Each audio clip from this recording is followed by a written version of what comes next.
ನಾನಿವತ್ತು ಎಳ್ಳಿಕಾಯಿ ಉಪ್ಪಿನಕಾಯಿ ಹೆಂಗೆ ಹಾಕೋದು ಅಂತ ಹೇಳ್ಕೊಡ್ತಾ ಇದ್ದೀನಿ. ಒಂದು 5-6 ಬೆಳ್ಳುಳ್ಳಿನ ಸಿಪ್ಪೆ ಸುಲ್ದು ಎತ್ತಿಟ್ಕೊಂಡಿದ್ದೆ. ಅದನ್ನು ಸ್ವಲ್ಪ ತರಿ ಆಗೋ ಥರ ರುಬ್ಕೊತೀನಿ ಫಸ್ಟು. ಸಿಪ್ಪೆ ಸುಲ್ದು ಎಲ್ಲ ಎತ್ತಿಟ್ಕೊಂಡಿದ್ದಿದ್ದನ್ನು. ನೆಕ್ಸ್ಟು ಒಂದು ಬಾಣಲಿ ಇಕ್ಕೊಂಡು ಸ್ವಲ್ಪ ಮೆಂತ್ಯ, ಅದು ಸ್ವಲ್ಪ ಕಲರ್ ಚೇಂಜ್ ಆಗೋ ತನಕ ಚೆನ್ನಾಗಿ ಹುರ್ಕೋಬೇಕು. ಆಮೇಲೆ ಸ್ವಲ್ಪ ಸಾಸಿವೆ ಹಾಕ್ಕೋಬೇಕು. ಸಾಸಿವೆನೂ ಅದ್ರ ಜೊತೆ ಹಾಕ್ಕೊಂಡು ಎರಡೂ ಮಿಕ್ಸ್ ಆಗೋ ಥರ ಸ್ವಲ್ಪ ಹುರ್ಕೋಬೇಕು. ನೆಕ್ಸ್ಟ್ ಅದಕ್ಕೇ ಸ್ವಲ್ಪ ಜೀರಿಗೆ ಹಾಕ್ಕೊಂಡು ಅದನ್ನು ಕೆಂಪು 3 ಕೂಡ ಕೆಂಪು ಕಲರ್ ಬರೋ ಥರ ಚೆನ್ನಾಗಿ ಮಿಕ್ಸ್ ಮಾಡ್ಕೋಬೇಕು. ಮಿಕ್ಸ್ ಮಾಡ್ಕೊಂಡಾದ್ಮೇಲೆ ಅದನ್ನು ಸ್ವಲ್ಪ ಹೊತ್ತು ತಣ್ಣಗಾಗಕ್ಕೆ ಬಿಡಬೇಕು. ಈ ಎಳ್ಳಿಕಾಯಿ ಉಪ್ಪಿನಕಾಯಿಗೆ ಸಾಸಿವೆ, ಜೀರಿಗೆ, ಮೆಂತ್ಯನೇ ಇಂಪಾರ್ಟೆಂಟು. ಅದು ಚೆನ್ನಾಗಿ ಪೌಡರ್ ಹೆಂಗಾಗುತ್ತೋ ಅದ್ರ ಮೇಲೆ ಉಪ್ಪಿನಕಾಯಿ ಟೇಸ್ಟ್ ಕೂಡ ಚೆನ್ನಾಗಾಗುತ್ತೆ. ಚೆನ್ನಾಗೆ ಹುರ್ಕೊಳ್ಬೇಕು ತುಂಬ ಚೆನ್ನಾಗೆ. ಆಮೇಲೆ ಸ್ವಲ್ಪ ಹೊತ್ತು ಈಗ ತಣ್ಣಗಾಗಕ್ಕೆ ಬಿಟ್ಟಿದ್ದೆ. ಅದೇ ಬಾಣಲಿಗೆ ಸ್ವಲ್ಪ ಮೆಣಸಿನ್ಕಾಯಿ ಹಾಕಿ ಹುರಿತಾ ಇದ್ದೀನಿ.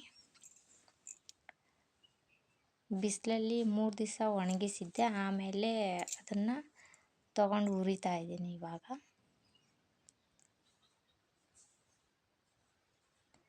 ಸ್ವಲ್ಪ ಚುಕ್ಕಿ ಬರೋ ತನಕ ಹುರಿದ್ರೆ ಸಾಕು.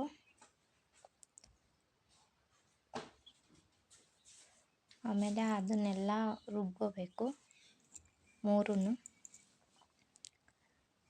ಸ್ವಲ್ಪ ನುಣ್ಣಗೆ ಬೇಕಾದರೂ ರುಬ್ಕೋಬೋದು, ಇಲ್ಲಾಂದರೆ ತರ್ತರಿಯಾಗಿ ಬೇಕಾದರೂ ರುಬ್ಕೋಬೋದು.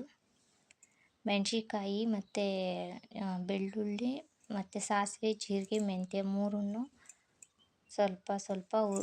ಸ್ವಲ್ಪನೇ ಹಾಕ್ಕೊಂಡು ಹುರ್ಕೋಬೇಕು. ಆಮೇಲೆ ಅದನ್ನು ಪೌಡ್ರ್ ಮಾಡಿಕೊಂಡು ಮಡಿಕೊಬೇಕು. ನೋಡಿ ಇವಾಗೆಲ್ಲ ಮೆಣಸಿನ್ಕಾಯಿನೂ ಹಾಕಿ ರುಬ್ತಾ ಇದ್ದೀನಿ. ಮೊದಲು ಎಳ್ಳಿಕಾಯಿನ 3 ದಿವಸ ಮುಂಚೆನೇ ನೆನೆಯೋಕ್ಕೆ ಬಿಟ್ಟಿದ್ದೆ.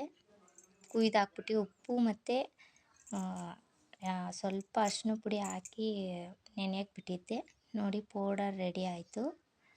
ಈ ಹದದಲ್ಲಿದ್ದರೆ ಸಾಕಾಗುತ್ತೆ.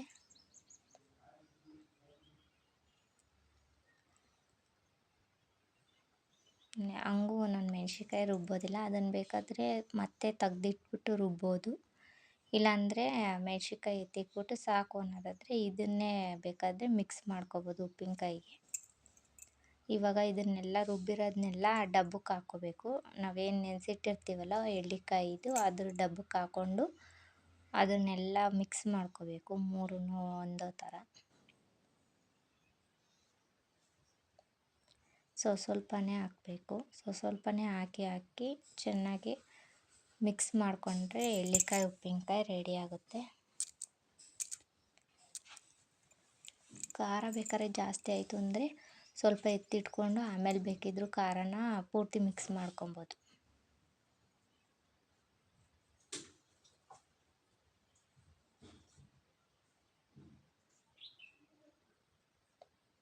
ನೋಡಿ ಎಲ್ಲ ಹಾಕಿದ್ದೀನಿ ಇವಾಗ. ಎಲ್ಲ ಹಾಕಾದ್ಮೇಲೆ ಮುಚ್ಚಿಬಿಟ್ಟು ಅದನ್ನು ಸ್ವಲ್ಪ ಹೊತ್ತು ಶೇಕ್ ಮಾಡಿಕೊಂಡು ಇಟ್ಕೊಂಡ್ರೆ ಉಪ್ಪಿನಕಾಯಿ ರೆಡಿ ಆಗುತ್ತೆ. ಬೇಕು ಅಂದರೆ ಒಗ್ಗರಣೆ ಬೇಕಾದ್ರೂ ಮಾಡ್ಕೊಬೋದು. ಎಣ್ಣೆ, ಸಾಸಿವೆ, ಜೀರಿಗೆ ಹಾಕಿ ಒಗ್ಗರಣೆ ಮಾಡಿ ಇಟ್ಕೊಂಡ್ರೂ ತುಂಬ ದಿವಸ ಬಾಳಿಕೆ ಬರುತ್ತೆ. ಇದೇ ಥರ ಬೇಕಾದರೆ ಎಳ್ಳಿಕಾಯಿ, ನಿಂಬೆಕಾಯಿ, ಮಾವಿನಕಾಯಿ ಕೂಡ ಹಾಕ್ಕೋಬೋದು. ಇಷ್ಟೇ.